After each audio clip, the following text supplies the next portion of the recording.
Straight out the boot room, to Wembley, our second home. We come to conquer, no, we never walk alone. We dominate, the cream of the crop, drawing all our strength from the roar of the cock. It's all for one, and one for all. Pass a move, we're talking total football. Here we go again, Roy's red machine. Liverpool, the greatest team the world has ever seen.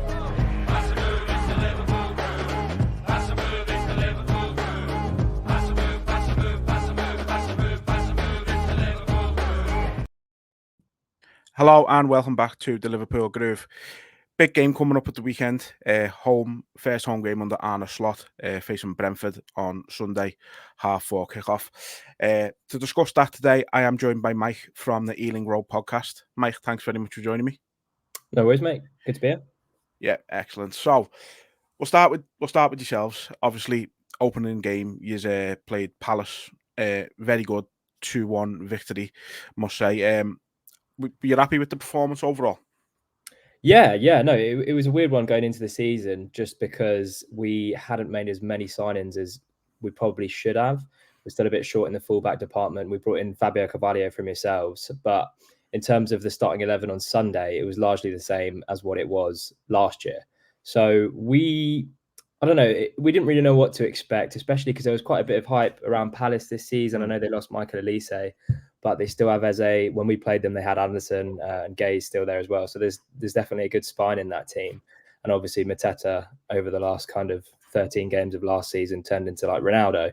So it was different. We didn't really know what to expect, but the performance that we got, especially from an attacking perspective and from a defensive perspective as well, was a lot better than I thought it would be. And I think while Palace did have spells in the game, we came out on top, and I think it was a deserved win. So yeah, really, really, really happy with the start of the season, just because there was quite a lot of negativity around the club due to our lack of transfer activity. Yeah, and obviously I'll sort of come on to that in just a moment. But were you surprised at all with that result, given how Palace had finished the season? Obviously, Glasner come in, done really well with them, as you say. Mateta turned into this incredible finisher all of a sudden. Obviously, they lost Michael Elise, as you said there, but there's still a really good squad there at the moment. So was there a bit of surprise at all?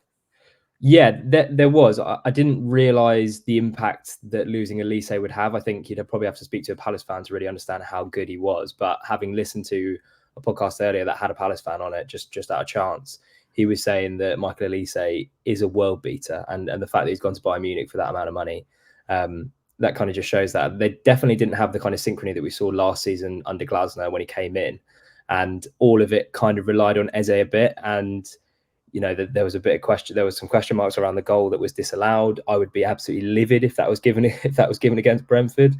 Referee definitely blew too early on that one. But yeah, I was surprised, just because I was more surprised about how well Brentford played rather than how poorly Palace played. I think it was a game that we edged, but it wasn't like there was a massive chasm between the two teams in terms of quality. Yeah. And I mean, last season for yourselves was your worst finish since you've been promoted. Obviously missing Ivan Toney for a lot of the season. Was that the sole reason for the poor campaign, or was there other factors involved? No, definitely not. I think the injuries that we sustained throughout the season, from sort of October right up until I think the last injury that we got was in like April, were all more significant to how we'd fare. I think the loss of Rico Henry was massive. He's more important to the team than Ivan Toney. Then we lost the Aaron Hickey, which meant that we had zero fullbacks or zero first choice fullbacks at the club. Then we lost Brian Mbeumo, who this season I think is going to have a really standout season. Kevin Schade, who played against Palace on Sunday, was also out for the whole season. So it wasn't purely down to Ivan Toney. He has been our talisman, and he's contributed a lot to us staying in the Premier League and going into our fourth season in the Premier League. But there's definitely other facets. And I think Thomas Frank would tell you that his preferred playing style is how we played on Sunday, with a kind of a back four with a fluid front three that maybe doesn't rely on, a traditional target man, which Toney is. When Toney is in the team, he kind of dictates the style of play that you get with Brentford. So the kind of, I would say, misconception with Thomas Frank's style of play is that we're very direct. But I think in the Championship, he showed with that famous front three of Ollie Watkins, Brian Mbeumo and Saïd Benrahma that we can play some really good stuff. And especially I feel like that's Thomas Frank's preferred style. So I wouldn't say it was solely down to Toney. Obviously, we missed him. He scored 20 goals in the Premier League the season prior, so we're always going to miss that. But I think you saw on Sunday, even when we have a few players back and we still don't have Aaron Hickey or Rico Henry back, but even when we have Kevin Schade back and we've got a front three and we've got Brian Mbeumo as well, that attack can hurt any defence in the league. I'm really confident of that. Yeah, absolutely. I mean, you've got obviously Igor Thiago has been brought in for big money. Obviously, he's injured at the moment. You mentioned Johan Visser, Brian Mbeumo, and obviously Kevin Schade. Looks like it's probably going to be your sort of for the time being. Are you confident with that front three going forward for the moment? Yeah, for sure. I think there's a fluidity with the way those three play, and what you lose with Toney's hold-up play, you gain in Shade's pace. First of all, I think you'll see that on Sunday, depending on the formation that we play, because I think we'll probably go into a preview the game itself. But if Schade plays, he is absolutely electric in terms of his pace and his aerial presence as well. He's got such a great leap on him. So in terms of going forward, Brian and Mbeumo and Wissa have such a great relationship on and off the pitch. I think their chemistry, that's not in doubt. It's just whether Schade can kind of make an impact after having a season-ending injury last year. And by all accounts from Sunday, it looked like he can. So yeah, that front three, it's got me really excited. I don't want to temper this optimism with the fact that it's the first game of the season. But as a football fan, who cares, man? I'm just buzzing. It was a great day. I really didn't expect to see that kind of football on the first day. Yeah, no, it must have been nice for you, as I say. You know, obviously last season was a difficult season for a number of reasons.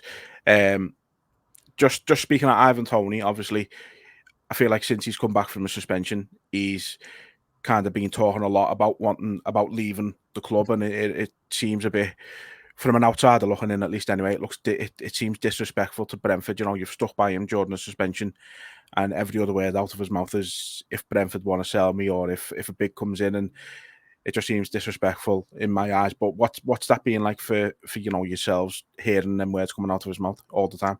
Yeah, no, I think he put Brentford fans in a difficult situation because, first of all, there's not a lot of us, so our voices don't tend to get heard that often. But it was like the kind of narrative was Brentford fans still love him despite him saying all these things.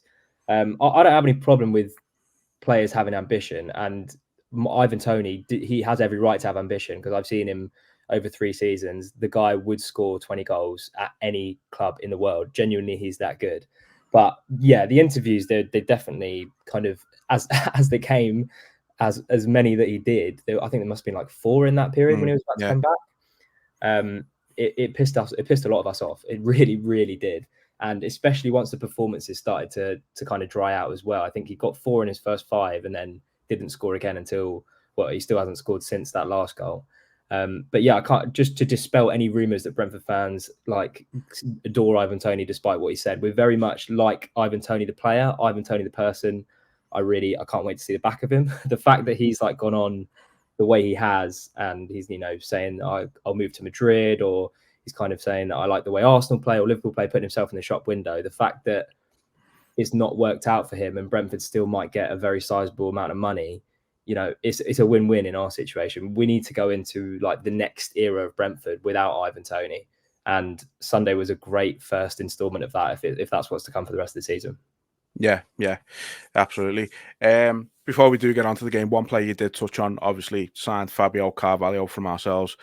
From our point of view, I think a bit of mixed emotions with it. I think a lot of our fans, me included, wanted them to really succeed at Liverpool, but I think we see that it's a good deal for everyone all round. I think, you know, Fabio gets to play regular football with yourselves. You get a great player out of it. We get a good transfer fee. How's the signing gone down amongst fans, obviously, with him having his Fulham history? Oh, brilliantly. Fantastically. No, we've not seen too much of him. He came on for about 10 minutes at the end of the Palace game, but no, the fact that he was one of Fulham's like best academy products, he went to Liverpool, obviously didn't quite work out from there.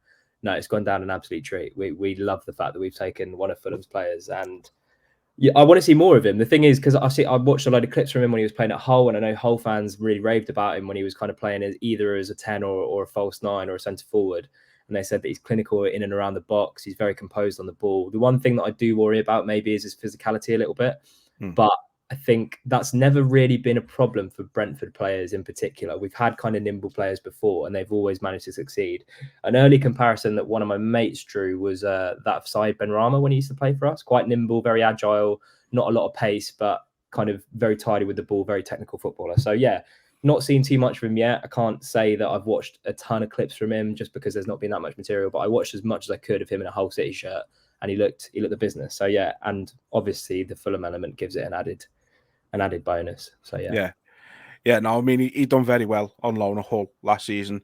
He's come into the pre-season with us with the new manager, and he was one of our better players in pre-season, to be honest. So I think that's why it was a bit of a surprise that we were letting him go. But as I say, I think it just worked out for all parties, in all honesty. So coming on to the game then, do you feel like it? Do you think you're going to line up any differently to the Palace game? Do you think you're going to approach the game any differently? Yeah, I think Thomas Frank, he's quite flexible in his approaches into winning football matches. Obviously, it didn't work out last season, and he was kind of doomed from the start with the amount of injuries that we got in key positions. But I think the season before, our record against the top six was the best in the league, or certainly outside of as in teams from outside of the top six playing teams inside the top six was one of the best, or if not the best. And that was a case of, I mentioned that his preferred playing style is obviously attacking 4-3-3, but when it comes up against the big six, he realizes that he's not going to have a lot of the ball, and if you as adept defensively or coaching defensively as Thomas Frank is a good strategy, because I imagine we'll come up to Anfield on Sunday in a back five, look to sit in a low block, and then sort of exploit the spaces that come from that. So who gets dropped is where I'm a bit stuck, because that I'd love it if we went to Anfield and started in a 4, because I kind of see it as a free hit. We've had a good result against Palace. It was important to get that first win of the season out of the way, but I just see it as a free hit. If we go up there in a 4 and we try and go toe to toe, I think we could cause problems. I really do. With that front three, it was great to watch, and I feel like with the pace that they've got, they can hurt any team. But the pragmatic and sensible manager that Thomas Frank is, I'd expect us to set up in a back five. The personnel, honestly, I don't really know. We've still, like I mentioned, we've not got Aaron Hickey or Rico Henry. So depending on who's fit or who he wants to shift around or who he wants to drop, I'd imagine Sharda would be the one that would be sacrificed, and then it would be like a kind of front two of Wissa and Mbumo. And then he'd probably bring in another centre half and push one of the fullbacks out to a wing back. So I'd expect to be a back five, but I'm hoping for a back 4 just because I think why not? It's a free hit. We're playing against Liverpool. Doesn't really matter anyway. Yeah. And obviously, as I say, it's, first time coming up against Arne Slot for yourselves. I don't know if you caught any of our game on Saturday against Ipswich. Was there anything you took from that game that you think, that yourselves need to look out for, but also things that you may be able to exploit? It was definitely different to Klopp. I think the first 45, probably Ipswich were buoyed by the fact that it was their first time back in the Premier League for 22 years, and they played against Liverpool. They got a good fixture in the first game. The second half, I think I was definitely impressed with Slot's ruthlessness to just make a change at half time. I don't know many managers that would do that, to bring off Quansah and bring in Konate, and the fact that he cited it as well, and you could see the difference that made in terms of winning the duels at the back and then playing out from the back and being a touch more direct. But yeah, it was different to Slot. I still worry about Trent defensively, despite how good he is going forward. If we were in a back 4 and playing with 3 up top, I think Kevin Sharda against Trent Alexander-Arnold would have been a really fun battle to look out for, just because of how good Trent is going forward, but maybe the weaknesses that Sharda could have exploited down the other way. I think, to be honest, I was really impressed. The second half performance, I thought Gravenberch was unreal, especially because he's not had the start that he probably would have wanted to have in his Liverpool career. But I feel like if he's going to be I say the 6, but you've not really got like a natural 6 in that midfield. So I imagine there's going to be some rotations at some point, or if I know Zubimendi didn't really work out, but I don't know if they're going to be if Slot's going to be in the market for a 6. But it depends. Like whoever's playing there, they're not a naturally suited. They're not a Rodri basically. So that might be an area of the pitch that we might look to exploit. But in terms of the way Thomas Frank sets up, if it's going to be in that back 5, we're going to be heavily reliant on the front 2. So it's going to be a battle against Van Dijk, and we know how good he is. So yeah, I didn't see any weaknesses that we could exploit, just because I know that we're probably going to set up in a 5, and it's going to be one of those games where we're against the cosh for most of it, and then we kind of feed off the scraps. Yeah. No, it's you're very right about us not having a sort of dedicated number 6 at the minute. The three who played on Saturday seem to be very, rotational with one another, particularly sort of Gravenberch and McAllister. I think it freed up Szoboszlai a lot in the second half. He was able to have free rein a little bit, but yeah, that's been the sort of thought overall with us, amongst fans, is second half was not very good, which is, I've said before, credit to Ipswich. They come in with a game plan and it was working for 45 minutes, and then we had to step our game up, and we did. And I think, I don't know, I feel like yourselves will have a bit of a point to prove this season after last season. I think you go back 2 seasons ago, you had, like you said, you had great results against the top 6. You've done a double over City. I think you beat us 3-0 at your place. Again, I can't pinpoint too many others, but I mean, you were the only team to do the double over City that season, and then obviously the Toney thing happened, and it, again, from the outside looking in, it looked like that was the main issue, but obviously we've touched on that. Was there ever any talk amongst fans about, is it time for Thomas Frank to go, or would that never come into the question? Yeah, I mean, with the multitude of links this summer, I kind of had it in my head that Thomas Frank would be at Brentford forever. But then I think from the amount of times he was linked with the club, I think he was not maybe as strongly linked with the Liverpool job as he was with others. But I think Man United were looking at him before Ineos decided to stick with Ten Hag. There were Bayern Munich links. There was other links. Yeah, it definitely became apparent that Thomas Frank probably deserves a chance at a bigger club than Brentford as well. Just like the job that he's done at Brentford, I think goes under the radar a little bit, to have taken us to the Premier League first of all, and then to keep us there for the 4th season running in a time where all the promoted teams seem to be going straight back down, and we've done it for 3 years in a row. So I think he probably deserves a chance, and I'm not trying to put him in the shop window because I'd love him to stay at Brentford forever. I think he's fantastic in terms of, and I think he said in an interview recently that he's got one of the best football jobs in the world. And there's definitely like a really strong connection between the fan base and Thomas Frank. So I'd love him to stay for as long as possible. But I think he'll probably, if a top 6 club came in for him, I think that would definitely, properly came in for him, I think that would definitely sway him or definitely give him something to think about. But even if he was going to a team that was kind of pushing up towards the top of the table, maybe a Newcastle, if it doesn't work out with Eddie Howe, or a Brighton who have seemed to be breaking the mold recently. But yeah, I'd love him to stay. But I think his time at Brentford isn't going to last as long as I maybe thought it did a couple of seasons ago. Yeah. Do you feel like is he still capable of taking his further, do you think? That's a good question. It's difficult. I've spoken about it in our pod before. I feel like the gap between the top 6, top 7 and the rest of the league has never been as big as it is now. And Brentford used to be really good at picking up, these hidden gems in the same way that Brighton are, run by 2 very similar men and who have the same kind of approach to transfers and recruitment. But we were really good at that. But now you're in the Premier League. Brighton still managed to do it every season. I don't know how, but some of the signings that we've made probably haven't hit the ground running as hard as previous signings. When we picked up players like Ollie Watkins and Ivan Toney and Said Benrahma and Neil Mopey, it was okay because we were in the Championship, so the gap wasn't as big. But now that the gap between the Championship and the Premier League is bigger, we're having to spend more. We're having to find better, more established players, and without investment, which I think might be coming, because I don't know if you know, but Matthew Benham, the owner of Brentford, recently advertised, I don't know what the right phrase is, but he basically said that he's looking for people to take up a stake in the football club. So he's looking for investment in the football club. And without that, I don't think it would be possible. We got really close a couple of seasons ago.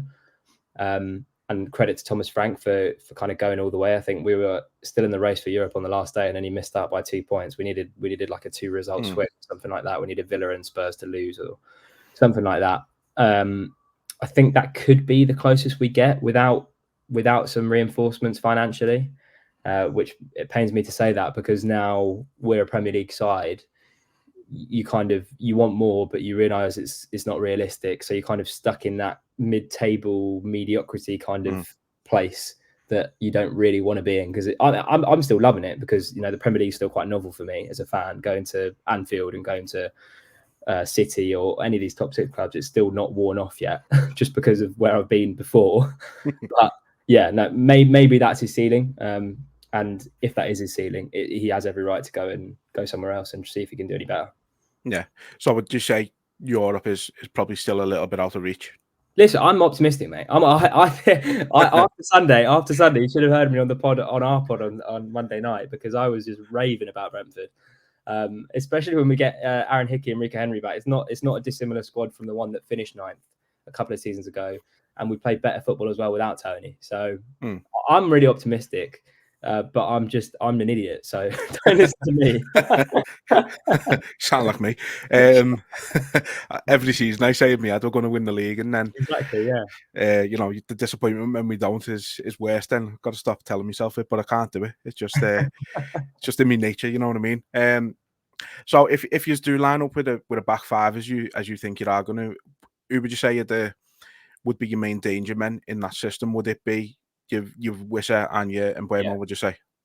Yeah, I think just the outlet that they provide. Obviously, the one thing we do miss about Ivan Toney is against the top 6 sides, he's such a big outlet, because you can pump it up to him and he'll make it stick and he'll bring others into play so well. I feel like his ability to hold the ball up is like super underrated by people that aren't Brentford fans, just because they don't watch it week in, week out.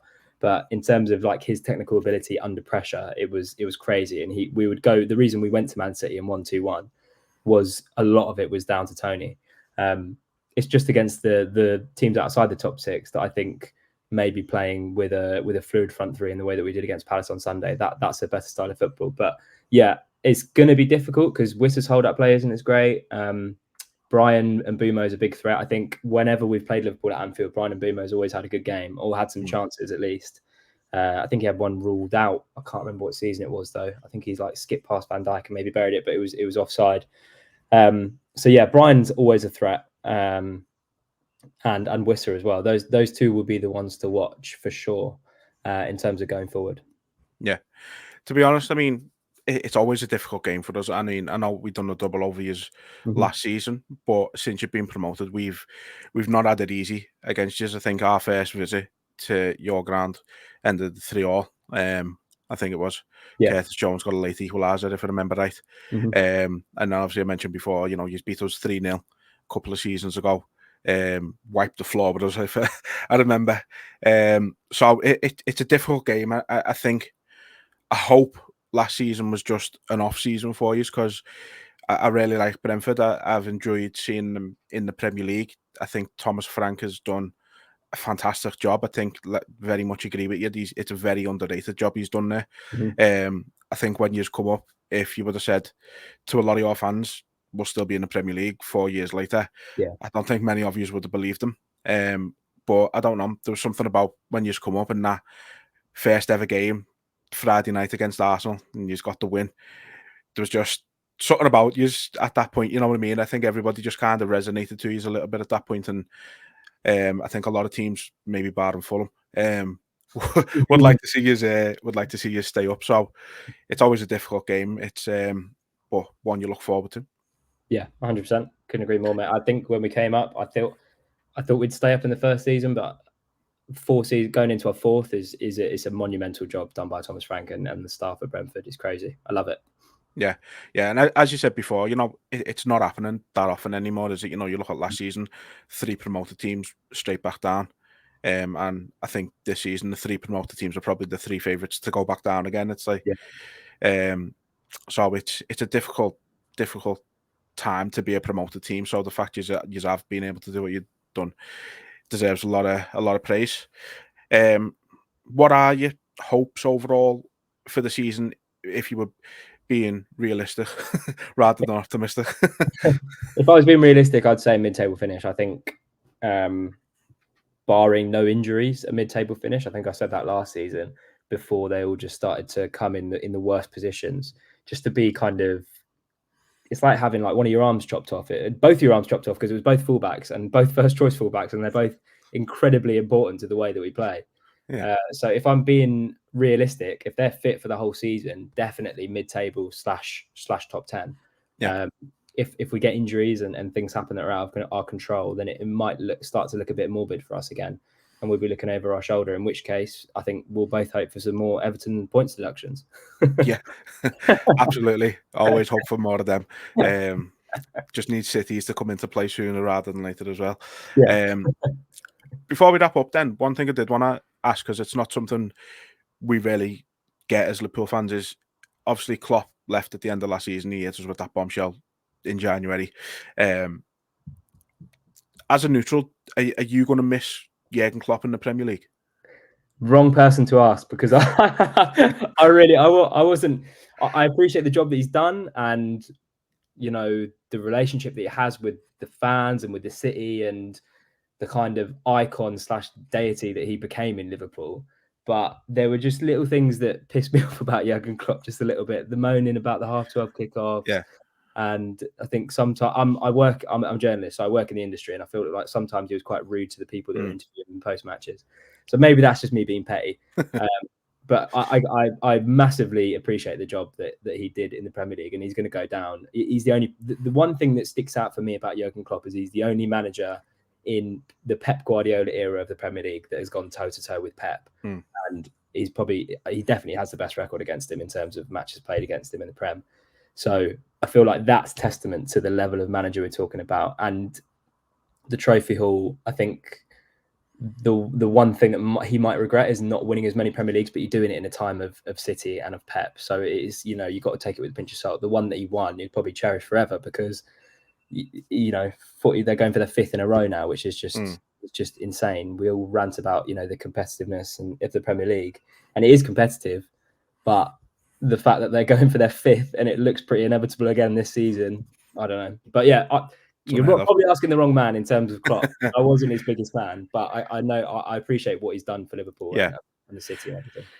No, and you know what? I think a lot of it, I think he got worse as time went on, in all honesty, in that sense. Obviously, we kind of all loved it when he became salty Klopp after we'd lose or something like that. And it kind of just, we all just had to laugh about it in the end. But I can certainly understand why, you know, neutral fans were sort of becoming a bit tired of him.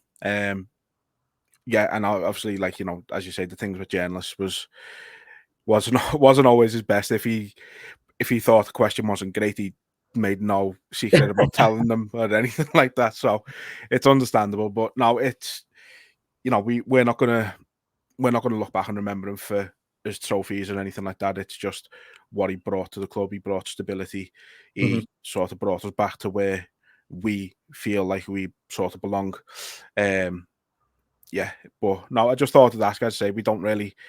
You see on Twitter, you know, but Twitter's a bit of a cesspool at the minute, and you know, it's all negative and just things like that. But you don't really get a true neutral perspective on these things, really. So, as I say, just thought I'd throw that one out there. So before we do wrap up, then, are you brave enough to give a score prediction?